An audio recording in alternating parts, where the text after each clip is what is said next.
I'm Leigh Brown. This is Crazy Shit in Real Estate. Today, we're going to have a conversation that goes from home inspecting all the way to long-term hold with a little great advice for my first-time buyers right in the middle. Tommy Harr is with us today. Enjoy the conversation, and I'll see you on the other side. Hey. Good morning. How are you? I'm great. How are you? Is it Tom or Tommy? Because I see Tom on the screen, but Tommy on my calendar. So does that depend on what kind of friends we are, or if you're a Tom or what? A little bit of both, yeah. It's Thomas if it's my angry mom, but Tommy's fine. Oh, good. Well, good morning. Good morning. Are those acoustic tiles behind you on the wall? Yeah, but they don't do anything. It's more for looks. I mean, except that when you have a slight little bit of OCD, you see the ones that are off a little bit. Yeah, they're falling apart. Well, see, but it makes you think about the Kate Middleton thing. If you're watching that drama unfold on Twitter, like the sleeve of the little girl's arm is. Are you watching all the Kate Middleton drama? Mm-hmm. You've missed this? I have. Okay, well, it's a rabbit hole that you're going to go down after we finish this call, and you're welcome. So anyway, good morning and welcome to the show. Good morning. So tell me a little bit about Tommy's life, Tommy's world. What do you do in and around real estate? Where are you located? Give us the backstory. Sure. Yeah, I'm in Columbus, Ohio, born and raised. I'm 29 years old. I got in the game as a home inspector with my dad when I was 23. So been in the game for now 6-7 years. Doesn't seem like it's been that long, but time flies by. And after a home inspector, I started doing inspections for investors, saw the flippers and the wholesalers and saw how much money they were making, the lifestyle they were living, and decided that's what I wanted to pursue. So now I have a business that we wholesale. We do flipping. We own about 70, 75 rental properties. We manage them all in-house and kind of fully integrated our business. You might be the first one of the wholesaler, flipper, investor types that I've met who manages in-house. I want to start with that angle because that's the biggest collection of headaches on the planet is in property management for the lowest margin. But a lot of people provide that more for the piece of concierge service than for making it a huge benefit. So how did you land in that space? Is it because you were managing your own pieces or you saw a flow in the market? I'd like to dig into that a little bit. Yeah, so it kind of started as a necessity. So my first property that I owned was a duplex. I did a FHA house hack. So I lived in one unit, rented out the other. So I became an accidental landlord. Not accidental, I did it purposefully. And you did the smartest thing possible. Can we just stop there for a second? Yeah. The absolute smartest way possible to get into home ownership. And holy crap, that's what I want to respond with to all these little whiny people on TikTok or Instagram or Twitter. I can't buy anything. I'm like, did you look at buying a duplex somewhere and doing it the most efficient way possible? But I digress. So yay, you high five, Tommy, high five. I did that twice. So did one. So my first one, I did a lot of work myself. I fixed it up. A year later, it was worth $100,000 more than what I paid for. Refinanced out of my FHA loan and did it again 2 blocks up. So the first one, I rented out all my bedrooms and lived in my living room. So I did it the hard way, sacrificed a lot because I knew it was going to be worth it long term and was making money while I lived in it. I mean, be still my beating heart. All right. So you're also ethical here because you refinanced out of your FHA so that you would not violate the terms of your loan. And hello, friends, can y'all please pay attention to that? There are a lot of people out there that hear about this strategy and then they literally violate the terms of their loan agreement and it just hasn't gotten called due. So thank you for doing it the right way. But I also love this message of renting out all the bedrooms and living on the couch to make a short-term sacrifice for long-term gain. And you're only 29.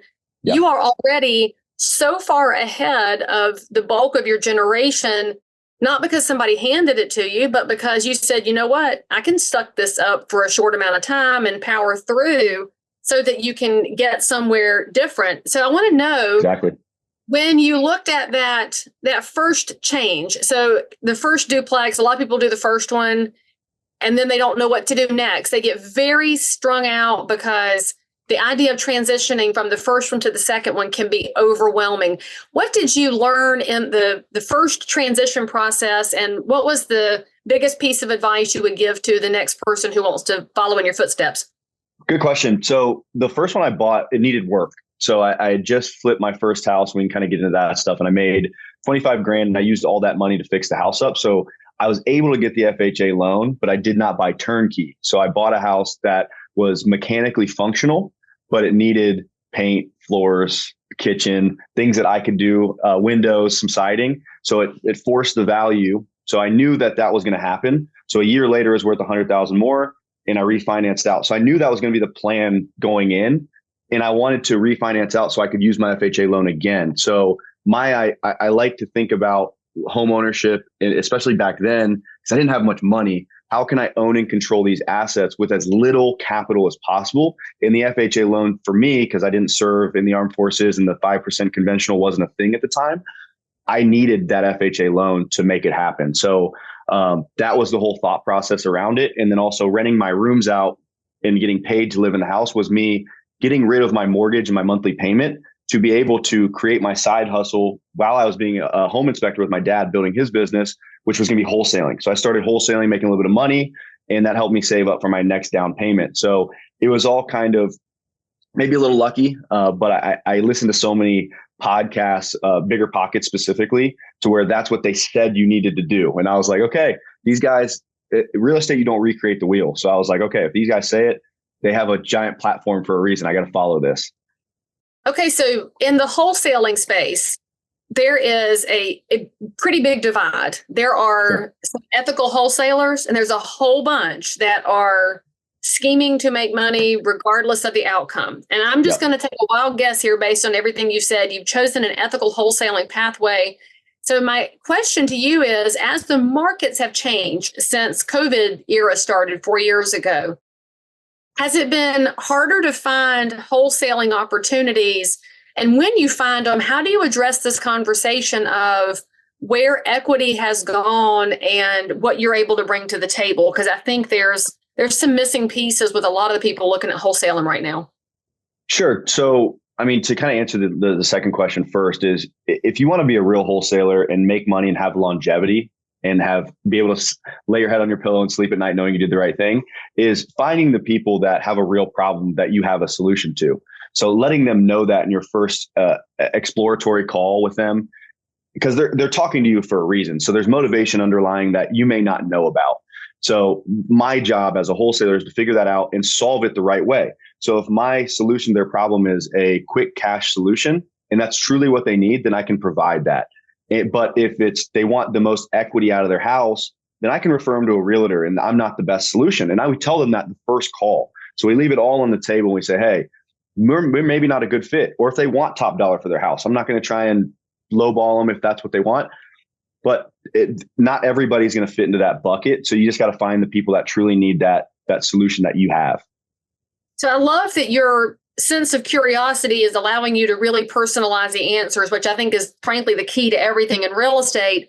But so often the message we hear about real estate is always top dollar, top dollar, top dollar. And I've been fighting that for a long time, because for so many people, there are other driving influences that have nothing to do with top dollar. And you've referenced that in saying that there are some people that's not their primary motivation. And so if you're offering a wholesale solution, can you give us some of the examples for those skeptical people out there watching and listening that are saying, Leigh Brown, everybody wants top dollar? They're not right. So give them some examples of what causes people to be glad for less than full market value when you have that conversation with them. That's a great question. So, I mean, we train our team. Price a lot of the time is secondary, believe it or not. So in the retail market, price is first and foremost for everybody, but we're trying to get past price. We don't even try and talk about price with people for the first call or two, unless they come out and say it right away. Just because everybody has a problem. So the problem is it could be their spouse died, or their parents died, or they're a hoarder and they don't want somebody to walk through their house. They're embarrassed of the house. There's so many scenarios that we've ran by. And honestly, it'll blow your mind, because there's thousands of motivations. Tax liens. They may have inherited the house 15 years ago and it's been sitting vacant, and they just don't want to think about it anymore, or whatever. I mean, there's so many options. I'm glad you mentioned that, because especially for the viewers and listeners, if you're in traditional retail real estate, what Tommy's talking about are the scenarios you may never actually get to see. And there are houses where there is an enormous amount of embarrassment to even call a realtor because you people have made yourselves look so fancy and unattainable that the neighbor down the street who's having a hard time would rather call a regular dude who's a wholesaler who they don't feel is going to judge them. So just take a step back sometimes with the way that you look at your neighbors with real estate. And I love this, that you have 1,000 different problems out there that have a solution. And so you also mentioned that you've got a team working with you to find these neighbors that need your kind of solution, not necessarily a traditional real estate experience.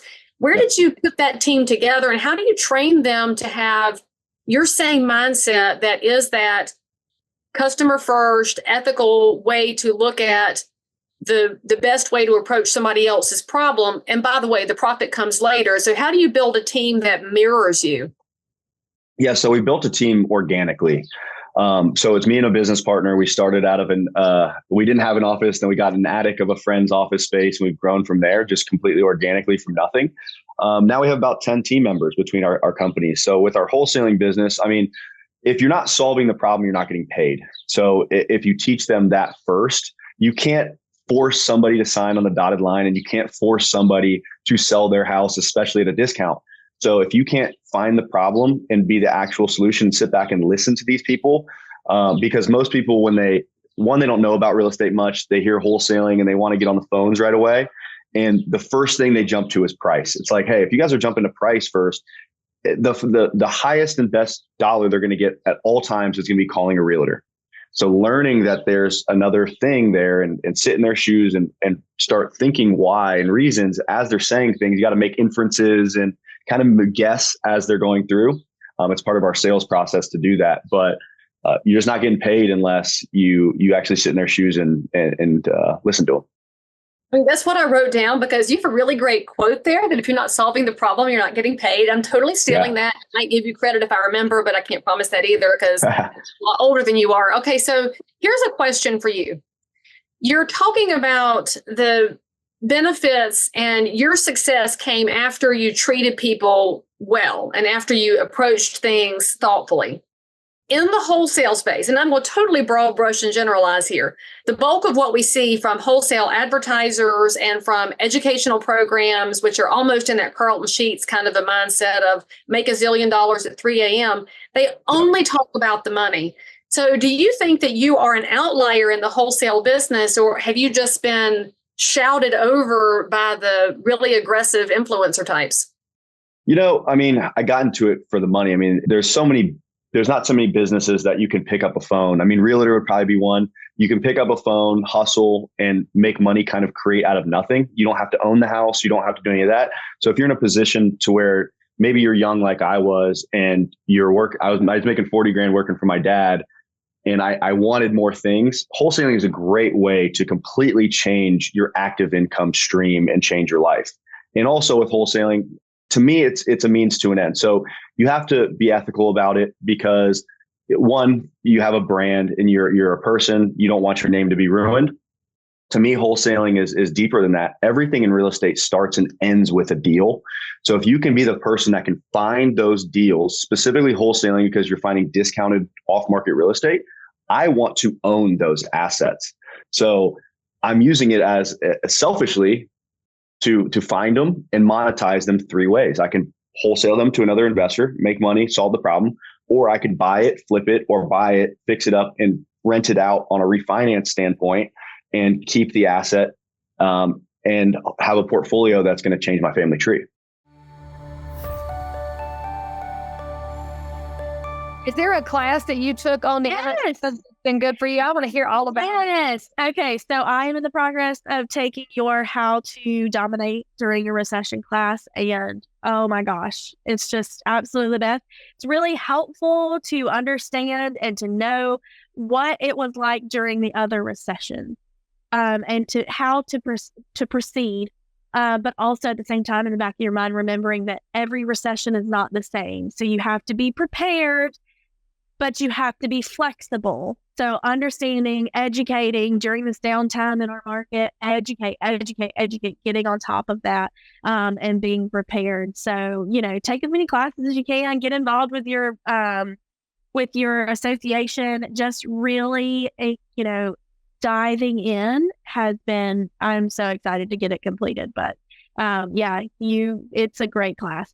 Highly I'm so recommend. glad that you're finding it helpful. And I love what you said too, that every recession is different, because whether the media wants to call it one or not, we know the economy is not feeling perfect right now.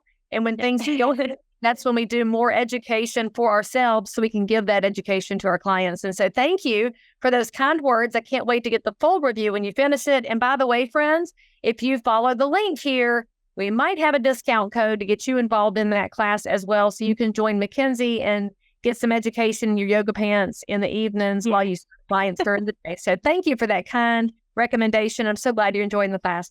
Yeah, you're welcome. Okay, so you said that your goal now is to hold as much real estate as possible. At what point did your mindset flip? Well, I hate to say flip, transition from let me find the wholesale deals, sell them to an investor. What caused the shift from we'll just call it the quick return, to the long-term, more patient return? Was it the ability to buy them and hold them, or were you just having a mind shift? When it turned from necessity to, because I needed money. So I was young. I was at one point living in my parents' basement still after college. So I needed money. I needed that cash. So the wholesaling was a necessity. But then after that, I always knew, after I started learning about real estate, that the passive income, I say that in quotations if you're living on there or if you're watching online, but I really fell in love with the idea of building wealth for my family, because my family never really, I grew up middle class, but we never owned more than just our own house and all that stuff. So being able to create $200, $300, $400 every single month, no matter what you're doing, sounded amazing to me. So that was kind of what I fell in love with. Okay, so as you talk about reaching out, doing your wholesaling, now you're holding and your property managing, all still in Columbus where you grew up? Yep, all in Columbus. Okay. Have you ever had the scenario where in your wholesale business, the person your team talked to said, hey, we've got one here, Tommy, please talk to this one? Was somebody you knew, or was the family member somebody you grew up with? Have you had any of those life intersections, and how do you handle those when somebody didn't know was in trouble is willing to talk to you because they're in trouble? It's not really been any family, but I've had friends and specifically colleagues that come to me because they know that we do good business and we do the right thing. So they come to me and they say, hey, Tom, my aunt or something, they're about to get in foreclosure. They know that you can provide a cash solution. Can you help them out? And obviously we'll sit down with them and see if we're a good fit. And it's got to be mutually beneficial too, right? Like, I'm not going to buy it if I can't make any money at all. And I'm going to tell them that first call. It's like, hey, I'm not doing this for charity. I'm running a business. I have employees. I need to make something. So we get that not all the time, but sphere of influence and Facebook. I mean, everybody knows what I do, and those come more than you'd think. Kind of makes me glad for shows like Pawn Star, because if you watch any of those reality business shows, which obviously I binge on that, but when Rick is looking at somebody's item, it's always this, I have to make money too. And they kind of get that. So I'm grateful that that's in the general conversation now, thanks to TV, but it allows you to be honest at the same time without having to blow smoke at people. And they should know you need to make money. But still, there's a very big sense of hoarding when it comes to our own financial resources. And in real estate, we face that all the time. People want the service without paying for it, but you have to know how to draw the line. All right. So in your journey of doing all these different things, from home inspecting with your dad to doing the wholesale to investor path to the flip path to holding it long term, what's the single wildest thing you've seen that you couldn't wait to get out of there? And if you probably called your dad and said, Dad, you're not going to believe what I saw today. What's the story? Oh man, I knew this question was coming, and there's so many, because, and I didn't tell this part, but I grew up. My dad has a home inspection company. He's owned a franchise for 23 years, but I also grew up in a property preservation business, which he started. So for those of you that don't know what property preservation is, that's a little bit of an older term. In 08, 09, when everybody was getting foreclosed on, somebody had to come work boots on the grounds for the banks. Meaning somebody had to clean the houses out, board them up, change the locks, winterize the houses. And my dad started that kind of business. So at the age of 12, 13, I started working for my pops doing that stuff. Nice.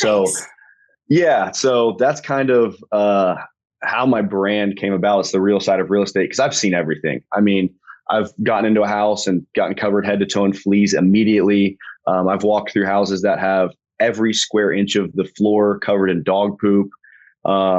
We had a house that we bought that the lady hadn't been in it, and the tenants had probably 60 cats in there. The dude was sitting on the couch and he had roaches crawling up his arms and on his feet, cats on his head. It was wild. Wait. The guy was sitting on the couch, like a living guy, had roaches crawling on him. He didn't know it. Oh, yeah. Oh, he knew it. And then his daughters were in the kitchen. I felt so bad. They were grown-ups though. So they were in their 20s, maybe 30s. And I walked through the kitchen. They were barefoot, roaches crawling over their feet, like really, really, really bad. We still own that house today, but one of the worst smelling and seeing houses I've ever seen. And then lastly, I always like to tell the story. I used to do inspections for investors for $75. That was my way to give value to people and get my name out there. And there was one where the house was a hoarder house. They had smoked in it so long that they had pulled pictures off the wall and you could see the outlines of it, all that good stuff. And I get into the basement. It's a cellar. It's an old 100-year-old house. And I start smelling. It smells like poop. And I go down. This is the last part of the house. So I walk down and I see 4 to 6 inches of standing human feces. And I'm like, got to walk through it. I'm already this far in here. I got to just go for it.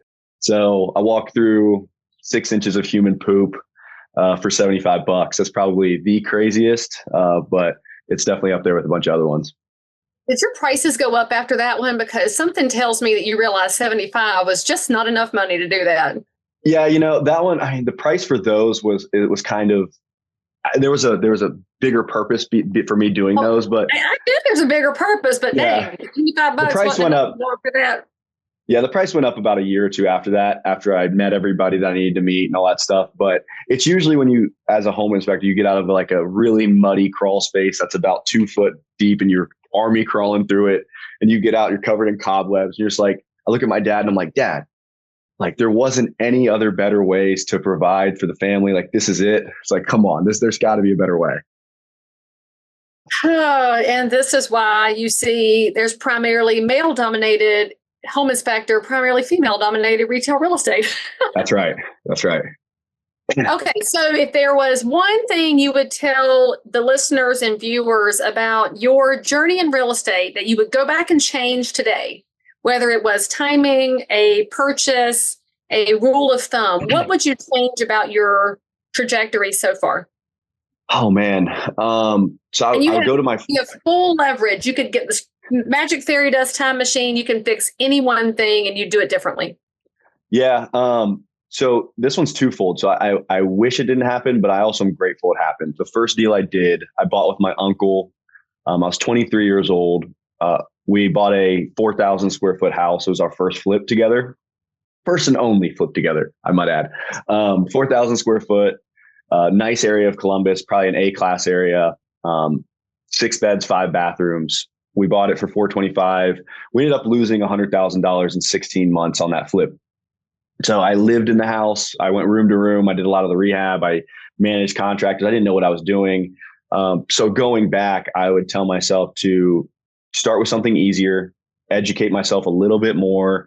Don't get too antsy to buy your first deal. A lot of people will get way too excited about it and buy the bad deal, because once you buy it, you're on the hook financially. So making sure that you run your numbers right, maybe get a mentor, get conservative. And then kind of the twofold part of this is I wouldn't have traded it for the world, because it's taught me a lot of lessons. And it, as a 23-year-old kid that thought my, for lack of a better term, shit didn't stink, it taught me really quick that the real world can smack you in the face. And this stuff is real. Well, and for a man who said his shit didn't stink, you got to walk through shit later. And I'd say that you have now come out of that phase in life. So we'll have to get a different name for the episode than that. But how can people reach out to you if they want to find out more about what you offer and what you're doing in this space? And what's the best way to find you? Yeah. So primarily Instagram is the best way to reach out to me. Respond to all my DMs, give a lot of free content there, and my YouTube as well. But Tommy Harr 05 is my Instagram. Would love to connect. All right, friends, I'm going to have all of Tommy's contact information and channels in the show notes for this episode. So go link and follow along. If you learned something, drop a comment. And most importantly, thank you for being on the show, Tommy. Appreciate the conversation. And now I'm feeling kind of inspired to go buy something else myself. Thank you so much. This was a great way to start my Friday morning. This was a lot of fun. All right, guys, make sure you subscribe and we'll see you next time. So if you found value in this episode, please like and subscribe to this channel, turn on the bell, and catch another amazing episode by clicking above. Crazy Shit in Real Estate is also available in all of your normal podcast apps. So if that's where you like to hang out, go find me, click subscribe, and most importantly, leave me a review that says you think I'm awesome, my guests are awesome, or this content is just exactly what you were looking for. And then, by the way, if there's something you need, you want to learn about something, you can comment below anytime. You can also send me a direct message if you need to remain anonymous. No judgment. But anyway, I'll only judge if you forget to subscribe and click. I'll see you next time.